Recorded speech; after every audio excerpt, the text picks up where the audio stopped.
शिवाजी महाराजांच्या नैतिक कथा या शृंखलेमध्ये आपण शिवाजी महाराजांच्या आयुष्यात घडलेल्या काही सत्य घटना इथे बघतोय.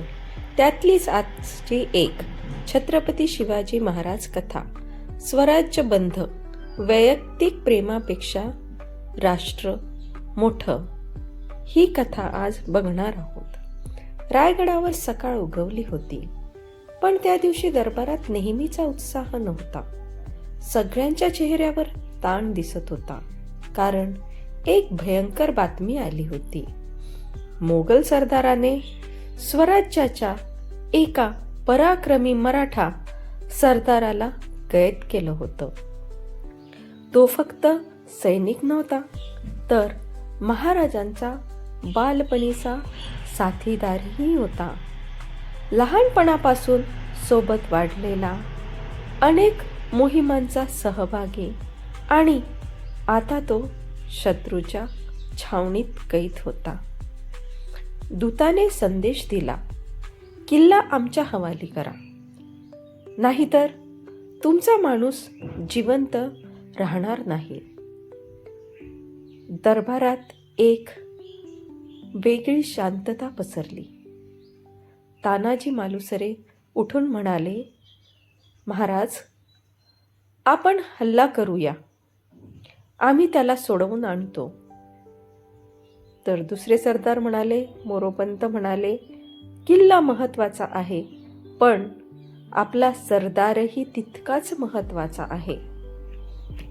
काही सरदारांनी सुचवलं, किल्ला तात्पुरता देऊया, नंतर परत घेऊ. सगळे एकाच गोष्टीची वाट पाहत होते, तो म्हणजे यावर महाराजांचा निर्णय काय होतो. महाराज शांत बसले होते. त्यांच्या चेहऱ्यावर वेदना दिसत होती, कारण हा फक्त युद्धाचा प्रश्न नव्हता, तो होता मनाचा प्रश्न. काही वेळाने महाराज उठले. त्यांनी हळू आवाजात विचारलं, हा किल्ला कोणाचा आहे? कोणी म्हणालं, स्वराज्याचा. अनेकांनी वेगळे वेगळे उत्तर दिली. महाराज पुन्हा म्हणाले, आणि स्वराज्य कुणासाठी आहे? सगळे म्हणाले, रयतेसाठी.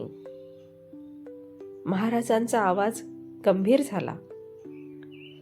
मग एका माणसासाठी हजारो लोकांचं संरक्षण धोक्यात कसं घालू? दरबार स्तब्ध झाला. हा निर्णय वेदनादायी निर्णय होता. महाराजांनी सांगितलं, किल्ला दिला जाणार नाही. सगळ्यांना धक्का बसला.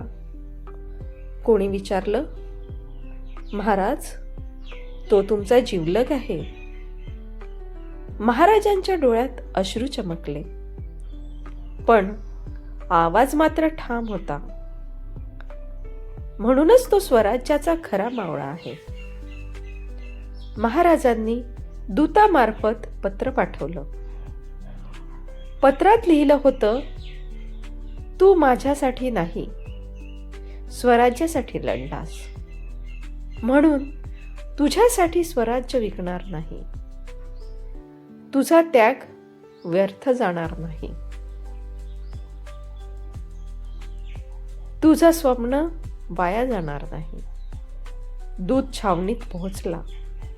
कैदेत असलेल्या त्या सरदाराला पत्र वाचवून दाखवलं. तो काही क्षण शांत राहिला आणि हसला. त्याच्या डोळ्यात अश्रू होते. ते दुःखाचे नव्हे, अभिमानाचे अश्रू होते. तो म्हणाला, आज माझा राजा नव्हे, माझं स्वराज्य बोललं. यावर मोगल सरदार चकित झाला. तुला वाचवायला कोणी येणार नाही, तो उत्तरला. मी वाचलो आहे, कारण मी योग्य राजासाठी मरतोय. दुसऱ्या दिवशी शिक्षा ठरली. त्या मावळ्याला त्याची शेवटची इच्छा विचारली गेली. तो म्हणाला, फक्त एवढं सांगा, स्वराज्य जिवंत आहे का? उत्तर मिळालं, हो. तो हसला. मग माझं आयुष्य सफल झालं आणि जय भवानी, जय शिवाजी चा जयघोष करत त्याने प्राण दिले. रायगडावर ही बातमी पोहोचली. बातमी रायगडावर जशी आली, दरबारात कोणीही बोलत नव्हतं. महाराज काही क्षण आकाशाकडे पाहत उभे राहिले. त्यांनी डोळे मिटले आणि म्हणाले, आज मी माझा मित्र गमावला नाही. स्वराज्याने अमर पुत्र मिळवला. महाराजांनी त्या वीराच्या कुटुंबाला गडावर बोलवलं. त्यांच्या मुलाच्या डोक्यावरून हात ठेवून म्हणाले, आजपासून तू माझा मुलगा आहेस. तुमच्या कुटुंबाची आयुष्यभर जबाबदारी स्वराज्याने घेतली आहे. त्या वीराचं नाव किल्ल्याच्या फाटकावर कोरलं गेलं. या घटनेचा परिणाम ही घटना संपूर्ण स्वराज्यात पसरली. लोक म्हणू लागले, हा राजा आपला आहे, कारण तो स्वतःच्या माणसावरही न्याय करतो. सैनिक अधिक निष्ठावंत झाले.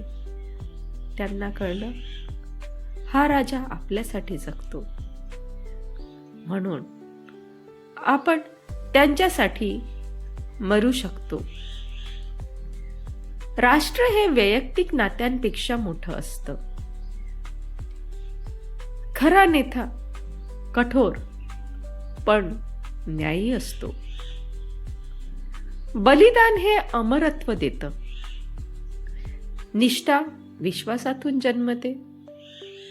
स्वराज्य तलवारीने नाही, तर त्यागाने उभं राहते. जय भवानी, जय शिवाजी.